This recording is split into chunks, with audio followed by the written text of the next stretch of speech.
Hello, this is Siri and you're listening to my favorite podcast, Not Real Art. I live for this shit cause it's totally lit. Let's go!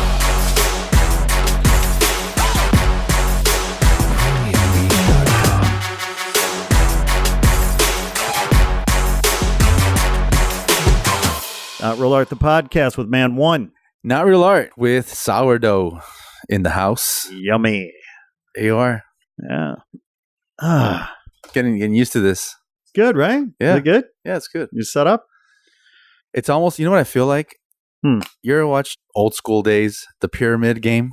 What was it called? Oh, right. Yes. You The look pyramid? like you're on the pyramid with your hands on your Yeah. knees. Yeah. And I'm waiting for you to tell me like orange, round, Basketball. ding, ding, ding, ding. So many of our listeners don't have a clue They have what no we're talking idea about what right we're talking now. about. No idea. They're like, wait, that's like old. And we're It's like, Dick Clark, dude. Dick Clark Productions, Dick Clark. He's the best. Dead now. Yeah, but Was the best. he lives on what is it now? YouTube forever? Yeah, right. I think you can look up. Was it called the pyramid game or the It was like The $10,000 pyramid the or something. That's right. or the $25,000 pyramid. It was something like something that. like the 10,000. I don't know. But it was the Yeah, because 10,000 was a lot back then. right 70s. The $100,000 pyramid. Yeah, it's I like don't know. it's the 70s, man. It was something. The pyramid. But they had that game, and then there was the Hollywood Squares, Yeah. right? Of course. The Joker's wild. Oh, jeez. And what was the one with the couples? Like they would ask the wives questions, and they would have to answer what their husband would say, and then they would write them on the cards, and then they would always get them wrong, and the husbands would get the They get all answers wrong. pissed off. And They'd get everything. all Yeah. mad. What was that show? That was that's a good one. I don't remember what that one was called. They But I know exactly what you're talking exposing their ignorance of their spouses and partners. about. Yeah, what was that? That was a really good one. That was, and then the one where the three people were asking, or no, the woman or the guy behind the screen were asking questions of the three other people. It was like a blind date kind of thing. Oh yeah, that was See, we don't know any of this shit. the dating game. The dating game, right? Yeah, Right. that's the dating game. Dating game, and then of course all that sort of led to Love Connection. I'll be back in 2 and 2. 2 and 2. 2 and 2. What was the one where there was like six like celebrities on stage, right? Mm-hmm. And then there was two people that were playing the game, and they would like the guy would read, the host would read this like sentence, and so blankety blank, and then like all the celebrities would write their blankety blank statement or whatever. Well, that's Hollywood Squares. No, not that one. They were like. They weren't up on the thing. It was Okay. and there was six and it was always like super like edgy kind of comments and stuff. And they had what's that guy's name? This guy was hilarious. Riley. Oh, what was his name? Riley C. Oh God, come on, you don't know this guy? No, you got me on this one. I mean, it's weird because I kind of remember a game where people would fill in the blanks like that. Yeah, but I don't I don't remember the setup. That you're like the stage as you're describing it. Yeah, they were on stage and it was just like six. I think it was six of them, like two rows, like 3 and 3. Right. And they would get up sometimes and like tear up each other's paper. Yes. No, okay, I'm remembering all of that now, but I don't remember the name of it. And they would just and if you matched their answer, you'd get a point or whatever. Okay. That was hilarious. That whatever that show was called. Well, we're still not remembering the one with the couples. Right. What was that name? I don't know what that game was. But, those were, I mean, I grew up on that shit. That was like 70s. You and me both. Growing up on all that stuff and. Shit like Family Feud. Like that was like old. I mean, that was later. That was later. Richard Dawson. So you had Match Game. That's the one you're talking about, I think. Match Game. Isn't it? There was the Newlywed Game was the one. That's what I'm talking about. The one I was like thinking about. Right. That's right. The $10,000 pyramid. Okay. Yeah, that's what it was called. There's Password, which I don't really remember. Yeah. There was the $20,000 pyramid. Oh, yeah. That's one. Name that tune, of course. The dating game, the Gong Show. Yeah. The dating game. I'm not. You're not finding it? Celebrity sweepstakes. Wait, was it Celebrity Sweepstakes? Maybe? No. I really can't remember the name of the show. But it was funny because they had that flamboyant gay dude. Yeah, with the big mustache? Yeah. That's the guy, Riley something. C. Riley or Riley. Right. Dude. Can't remember his name. That was hilarious. I wish I knew what it was. See, if we were professionals, which of course we are not. No, we're not. Been well established. But if we were professionals and this was a professional podcast, which of course it is not, we would have a production assistant like online right now, Googling this stuff and being like, it was the Newlywed Game. Right. Newlywed Game. Yeah. Game shows aren't what they used to be. No, now they have Snoop Dogg on Joker's Wild. Right. Seen that? Right. Yeah. It's not called Joker's Wild, is it? Or it is? It's called Pimp's Wild. That's Gangster's Wild. G. Yeah. The OG Wild. I saw it the other day, kind of just like by accident. Mm-hmm. It was terrible. Was he not all smoked up? Well, I'm saying it's terrible because it's not that show. Like Snoop can't be Snoop. Yeah, he can't fully be Snoop, but Snoop can't be scripted. He can't be scripted. Yeah, right. That's the problem. Right. Yeah, it's too much of a box for him. They're much. They're putting him in a box. They got to put him in a hot box. Right. It's fantastic in a hot box. Yeah. But yeah, it's too scripted and it's too like I just hate like when the contestants are just so phony and just you want it to be real. You want the contestants to be real, to act real, Right. Well, you better watch Jeopardy then. Jeopardy. Jeopardy. Yeah, they're real. The guests there are pretty real. I was on a game show. Yeah? Which one? Price is Right? The Family Feud. You were on The Family Feud with Richard Dawson. No. I was on... Okay. It was when they made... Wait. Are you telling me your dad was on Family Feud? No, he was not. Oh, wow. Okay. That would have been the best. By the way, that would have been the best. I know. And I would have wanted to go watch it right now. Yeah. So tell me the story. Okay. This was after the Family Feud kind of came back on the air. Mm-hmm. And the host was that guy. Remember Tool Time? Yeah. And the main actor was, what's his name? Freaking. It wasn't the main actor. It was his sidekick, the guy with the beard. Yeah. The chubby white guy with the beard. Shirt. With the plaid shirt. With the plaid shirt. Right. That guy was the host. I don't know his name. I remember for a minute. I don't know his name. I don't know who he was. Yeah. No, I know exactly what you're talking about, though. So he was the host for a minute on that show. Mm-hmm. And one day, I guess my sister, said, "Hey, you guys want to go on the Family Feud? Like, let's try it." Nice. I was like, well, yeah, all right, whatever. Yeah. So it was my sister and her sister-in-law, and my wife, myself, and my brother. Right? I think that's all of us. And poor dad, your poor dad. I can't believe America missed out on the opportunity to meet your dad. That's a tragedy for our nation. That's a national tragedy. I know. My dad would have been the best on there. What is this? Wait, what? Oh my God. He wouldn't have answered one question. He would have been. He would have been asking questions. He would have been a classic guest that goes down in history as, But my dad was on the Gong Show. Shut up. I'm not kidding. Did he get gonged? No. This is actually a better story than my story. My dad in the 70s used to manage a Mexican 3-piece band. Okay. Right? And they played norteñas. Okay. That's like the guy with the accordion. Right. The guitar. Yeah. Right, whatever. So like wait, are these your uncles or your cousins? No. Different thing. It's just a band. Got it. Then my dad was. And how old was your dad at this point? It was in the 70s, so I was just born. I was young. So. Okay, so was he a painter too at this time, or was he doing this? No, my dad. No, he was like at the time he was like, what was he doing? Oh, okay. So he used to sell records. Yeah, he used to work for this Latino record company. Okay, and back in those days, right, they had to physically distribute the albums, the LPs, right? Sure. To grocery stores and markets. Yeah. Because back then, all the Latino music, you couldn't buy it there was no Tower Records or anything. Right. Yeah. So they went into the hood. Sure. Or into the supermarket or wherever and had to deliver records. Right there. And so my dad had a van. Right. Entire catalog of albums in the van from the record company he worked for.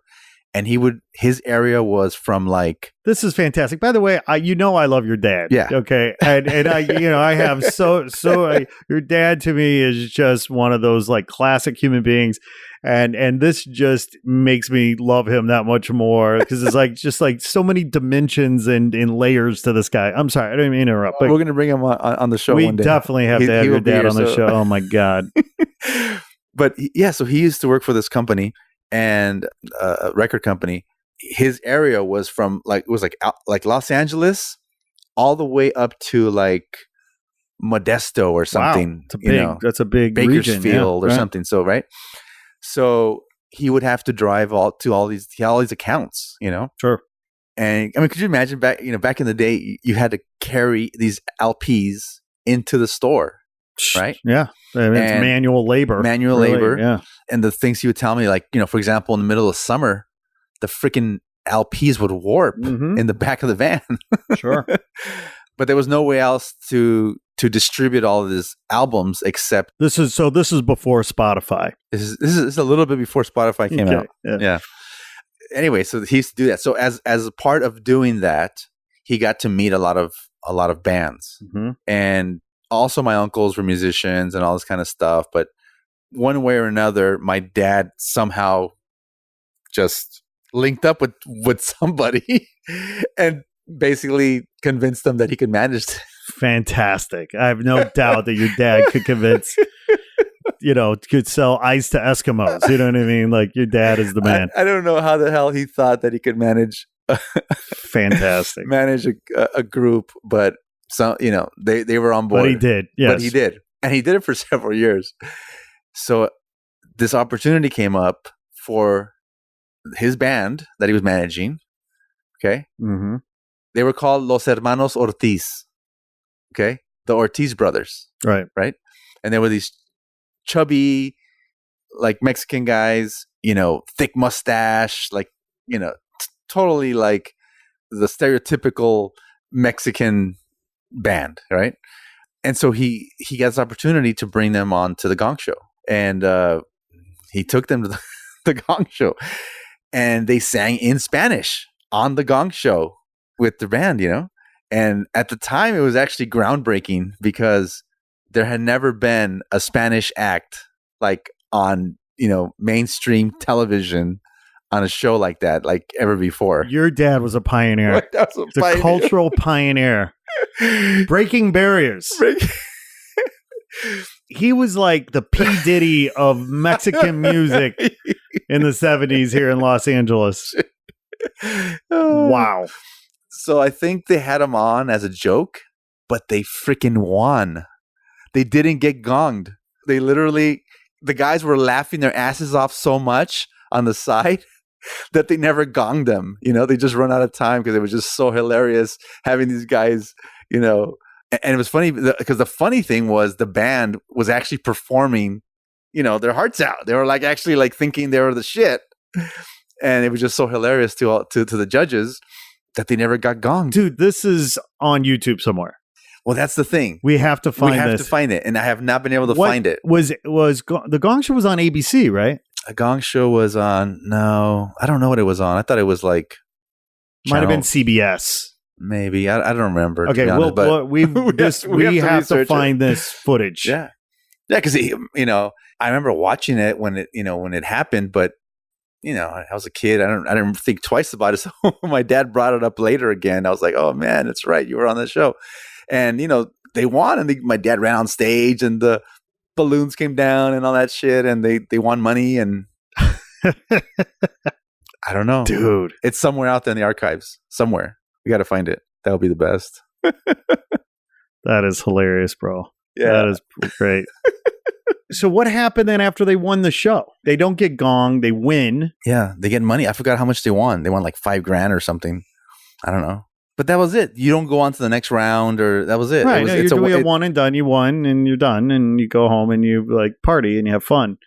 So within how much longer? So the band must have loved your dad. At some point, I want to know like exactly how they got on the Gong Show. Now, living in LA, right, you have access to these things in a way that I think it was through if I remember correctly, I think it was the label. Sure, that makes sense. Yeah, that they were on. Hooked it up somehow. It was the same label that my dad's record company, distributed, right? Got it. Right. Sure. So they were the distributor of this label. And by the way, back then, and my dad tells me all these stories, but the guys who ran these record labels, were shady as fuck. Oh, shady as fuck. Okay. Yeah. And the Mexican guys. By the way, I think I bought the domain shadyasfuck.com. I just remembered that. It's good. It's going to have. The guys that would run the Latino record labels were even shadier. Nice. Right? Here's the thing, dude. I don't mind shady people. You know what you're getting. They just want to do a deal. Yeah. And that's it. There's very few games with the shady fucks. And the thing was because all the acts, all the bands were south of the border. Sure. So there was all kinds of craziness happening, when they, like my dad told me, when they used to bring major superstars from Mexico, my dad was the one that picked them up from the airport, right? Yeah. And took them to the venue, what have you, you know? Right. And, you could imagine back in the 70s, these like record label owners, coked out of their fucking minds and who knows what else they're up to and doing. But, he just tells me all these stories about like just all the crookedness happening back and forth. Sure. So somehow through all that network, there was opportunities. Right. And so my dad was like, he was one seizing opportunities. He was one not to pass up an opportunity when it was presented. Oh my God. So he would, he would do it. That's fantastic. The thing about my dad is that he's not afraid to try anything, Oh, no way. No.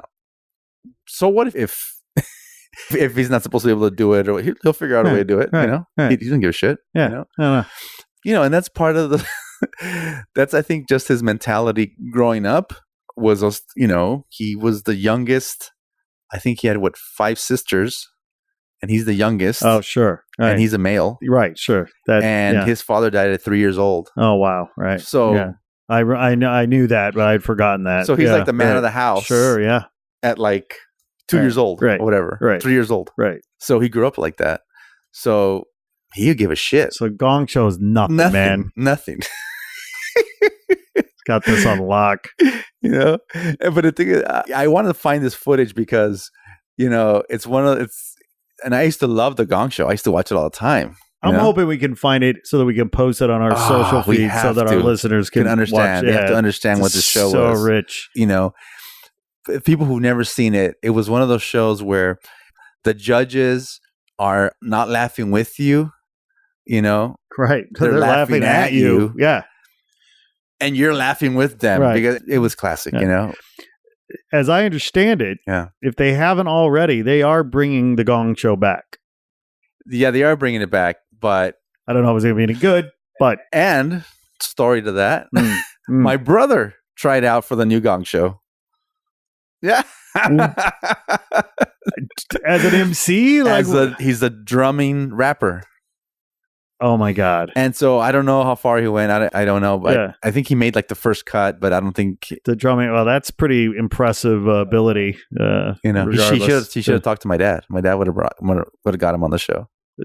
No doubt. No doubt. But see, the thing is like the beauty of those shows. I think you just given me a new idea. Yeah. Like the only person that we need to hire to help us promote this podcast is your dad. Like he's going to be the head of our publicity and promotion. Yeah, he's going to drive door to door. That's right. He will drive door to door. Yeah. Standing there with a cigarette. Yeah. Hey. Talking Chet. He's going to talk Chet. Chet, right. Yeah. But yeah, I used to love the Gong Show. I did too. Dancing Barry. You remember Dancing Barry? Yes. Oh, dude. Yeah. Look, I mean, there was, okay, I don't mean to get serious about this. I don't, because I what I was about to say was like the 70s were the best, but of course they weren't at all the best, right? I mean, certain aspects of life at the time seemed fun, but I mean, I was in my, I was what, 7, 8, 9, 10, 11, 12, what do I know, right? I mean, everything's great, but there's a certain nostalgia, right, that comes with your youth or when you're looking back on things or whatever. And not to get too serious, but obviously we're living in very divisive political times, right? Right. And so last night I started watching on Netflix Ken Burns' documentary series on the Vietnam War. Okay. And I just got the first there's like, I don't know, 7 or 8 episodes, and the first one's like an hour and a half. They're all, it's pretty like 8 or 9 hours worth of programming at least. Yeah. And I just watched the first half of episode 1 about the Vietnam War and was reminded in just watching, first of all, I highly recommend just watching the first 45 minutes of this episode to anyone listening to this to watch this thing. But the reality is, if we think this time is bad or divisive in this country, I actually think that the Vietnam War era is an example of a time when it was actually much worse. You think and it's certainly as bad, if not worse. Yeah. And it just gave me a little bit of hope. Yeah. Like, and a reminder of like, you know what? Yeah, this is bad right now, but it's been bad before. And, things, I don't know. You just got to check it out. But regardless, the 70s, if for no other reason, the free sex, not worrying about condoms, not worrying about STDs. That's something to get nostalgic about. Except I was 4 years old in the 70s. Oh, you weren't fucking when you were 4? I thought you were,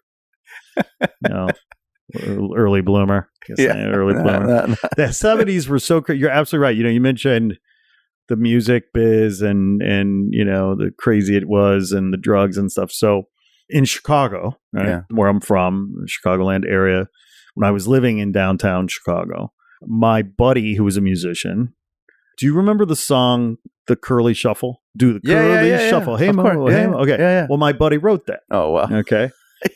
Dave Roberts, he and his brother. Okay. Well, Dave's one-hit wonder? Yeah, well, I mean, definitely a one-hit wonder. But I mean, he's just this super creative, fun guy. He's a piano player primarily, but he and his brother wrote this song, and that was, they had a minute, and that was good. But Dave, who's hilarious, obviously, his wife was best friends with this woman, Lisa Ludwig. Now, Lisa's dad, Mr. Ludwig, was the founder and creator of Ludwig Drums. No. Okay. Yeah.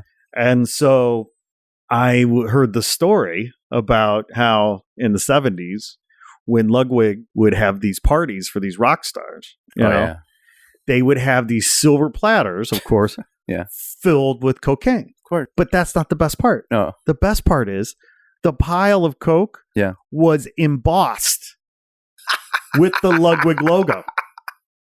There's got to be photos of that somewhere. Oh my God. Like, how fantastic would that be? Yeah. I mean, it almost makes me want to do coke. I mean, that's incredible.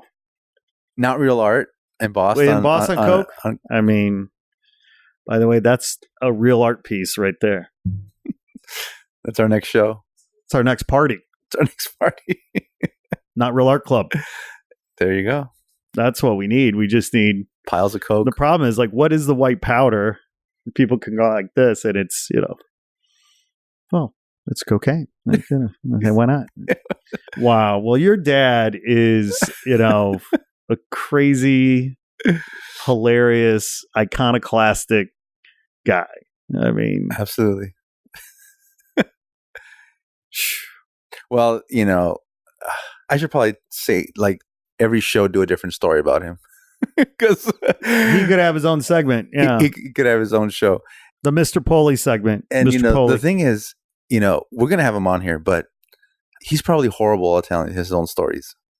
Oh, absolutely, horrible. Yeah. Number one, he'll just start laughing, like uncontrollably Right, sure. laughing and trying to speak while he's laughing, so Sure, you don't sure. understand what the No, hell no, he's right, saying. Sure. Yeah. But it's so hilarious that you start laughing too. Yeah. And he thinks you're laughing because it's such a funny joke what he's telling you, but in reality, you don't know what the fuck he's talking Right. about. And it's just funny. And it's just funny. Just caught up in the hilarity of it. So it'll be funny, but our listeners won't know what the hell he's talking about. We'll have to translate it. We'll have to translate it later. Oh my But, gosh. You know, That's- he just has just a long list of hilarious, epic. People use the word a lot, epic. Yeah. Oh yeah. It's an overused It's word. overused. Yeah. Well, if my dad says In the truest sense of in the the word. true sense of the word, Yeah. my dad has done some very Yeah. epic Right. things. Right. So in terms of segments, right? And you mentioned obviously you're having a Mr. Poley segment, which I totally support. And in this story, we sort of alluded to lots of kind of illegal behavior. You know what I mean? Whether it's music industry criminals or drug dealers or whatever, right? Yeah. So I don't know what books you're reading right now, but I discovered a book the other day. Yeah. And I'm going to start reading it. I think that we need to consider having a book segment book club? A not real art book club or whatever. Not real book club. Not real book club. And we talk about what it is. And I have my book picked out. Okay. Written by Howard S. Long. And it's How to Collect Illegal Debts. Okay. So the podcast is, we want to add value. We want to help our listeners, achieve and succeed and be better in their business, be better in their lives. And I'm thinking this book could be very helpful to our listeners and maybe, and even, well, by the way, don't tell anybody, but I got people owe me money. Okay. They owe me money and I got to collect. You got to collect. So yeah. How do you do it? I mean, I don't want to break legs, but I'm like, you know what? I don't know what's, like the breaking legs is an option. Yeah. But maybe Harold knows more than I do. Harold S. Long, author of How to Collect Illegal Debts. Wow. So I got this book. Yeah. And I'm going to start reading it. Read it. Let's hear it. And I think that we can talk about it even. So get this. So the contents of this book. So chapter 1, The System. Discusses introductory impressions, clients, and subject relationships and methodologies in collecting. Okay. Number 2, typing a subject. Discusses personalities of subjects and types of debts and how they are accrued. Okay. Number 3, vulnerabilities of a subject. Brief discussion on how to determine a subject's weakness to apply as leverage to secure payment of debts. I like that one. Okay. Number 4, it's better. Fear as a weapon. Discussing the integrity of fear as a tool in manipulating subjects. By the way, I just love the fact that we're talking about human beings as subjects. Yeah. Okay. Yeah. Like totally dehumanizing them. Sure. Right. We're not, Well, you're trying to collect a debt. So well, that's right. Come on. Number 5, level 2 conditioning. Discuss the second stage of force and manipulation of subjects not cooperating with collection efforts. Yeah. Mm-hmm. Number 6, level 3 conditioning. Shit's getting tougher. Discusses the third and final stage of conditioning force in the collection process. Oh, wow. And chapter 7, conclusion. Brief review of authorities in the collection process. So, I think we're going to learn a lot. Sounds very interesting. Yeah. So I'm going to post this book also on our social feed. Yeah. So people can see that this is a real thing. Right. And then they can actually probably buy it themselves. It was apparently printed in 1990 by Lumpanics Unlimited in Port Townsend, Washington. Yeah. And it looks like a simple read. It's not a thick book. Yeah. Unfortunately, it doesn't have any pictures. Like I would have, some graphic images seems like would have been. It's illegal debts going on, buddy. Yeah. So anyway, another book that I wanted to share with you, which is kind of interesting. So, that from time to time I volunteer in Haiti. Yeah. Right. Right. And there is a NGO down there that delivers medical care to rural Haitians. And a friend of mine, is involved, started the organization. I go down and help them. Right. Well, of course, every time I go down there, I'm always meeting, interesting people, doctors, nurses that go down there to, volunteer and help. Well, I went last in January, right? And on that particular trip, there was a doc named Brian Kloss. Okay. Now, Brian was from Jersey. Okay. Mm-hmm. And he is a ER physician in upper state New York. He's a professor. He teaches about infectious diseases at the university up there in upper state New York. And Brian is a total fuck character. Okay. Brian is, I'm 48. I think Brian's, late 30s or something. He looks like a young Kojak. Okay. Okay. Yeah, right. Okay. Yeah. Totally, chrome dome, dude, Italian. He's built. So the millennials understand what a young Kojak is. He looks like Telly Savalas. he looks like a Telly Savalas. He looks like a Pitbull. Pitbull. Right. Or Mr. Clean. Or Mr. Clean. Right. So Brian he's Italian. He's from New Jersey and he's a doc. Okay. Okay. Smart guy. Total character. Smart guy. Okay. But guess what? Also happens to be a real comic book geek, art geek, way into pop culture, way into art. But because he's also a teacher, teaching infectious diseases and what have you, what would typically be kind of, maybe, I don't want to say boring. If you're studying it, you're probably interested in it. But you know what I mean? Like the textbooks and the things that go along with teaching. Pretty dry stuff, right? But he's just a big fan of art. And so a buddy of his, who's named Travis Bruce, is this killer artist, right? So you were the first artist to put graffiti, as we know, as we think, it's a good chance you're the first artist to put graffiti art in a children's book. This, Doc Kloss, is probably one of the first physicians to ever put comic book art into a medical academic book, right? Sounds cool. And he just wrote this book and published this book called The Graphic Guide to Infectious Disease. Oh, wow. Okay. And if our readers know anything, here, I want to toss this to you. If our readers know anything about Robert Crumb. Yeah, there it is. The aesthetic of this art in this book is very much in the spirit of Robert Crumb, right? Oh, you know what? This is perfect. Isn't that great? Yeah. And hold on. Because the other day, I'm driving down the street, going to my studio, and there's a big ass billboard, Is it AHLA or something? Right. No, yeah, I know what you're talking about. Anyways, I've seen those billboards. They have those billboards, right? Right. And there's a big, giant billboard, and it says gonorrhea. Yes, and it's got that shocking image of this bacteria that apparently now is condom resistant or something, Right, you see that, right? Right. And so my son is like, what the hell is gonorrhea? Oh, wow. And you know what? Good sign he doesn't have it. It's right here. By the way, I found it. We have to this is break it right down here for him. It's freaking gonorrhea. And you know what? When he asked me, I didn't know what to answer.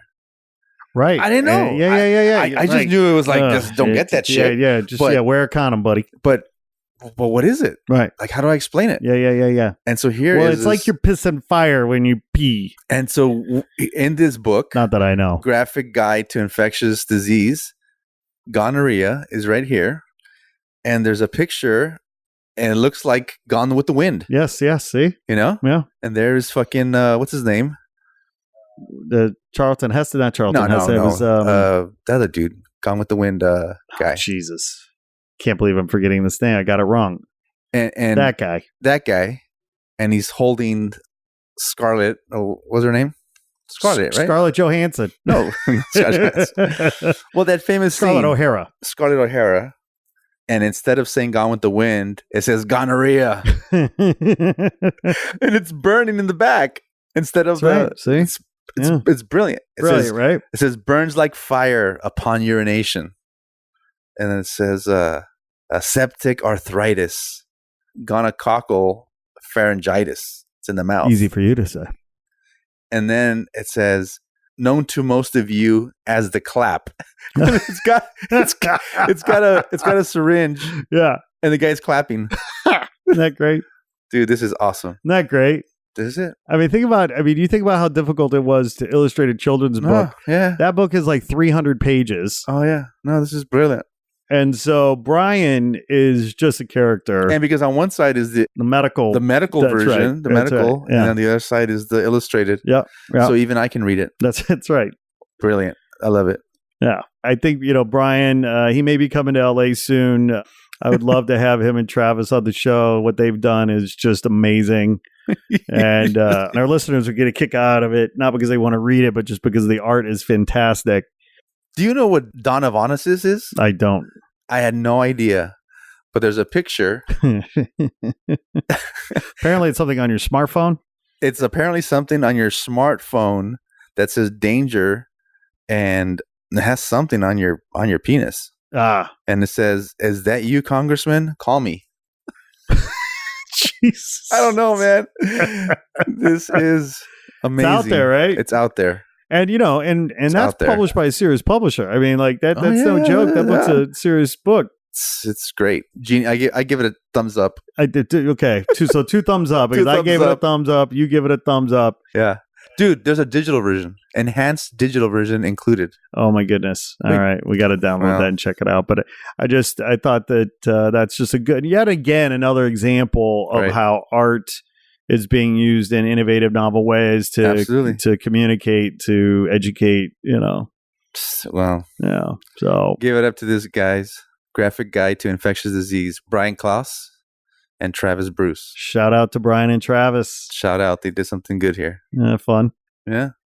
So just thought I would. Well, thank you for enlightening me. Yeah. Well, I'm trying to cover you on both hands. I'm trying to make sure that when it comes to illegal debts, we're able to get our money. Right. And when it comes to, gonorrhea, we're able to protect ourselves. Yeah. What else? I don't know where my wife's been. I got to protect myself. Yeah. You never know. Oh man. So I don't know, man. Anyway, pleasure hanging out with you, brother. Yeah, man. We gotta do it again. We'll do it again real soon. Yep. Have a good one. Peace. Late.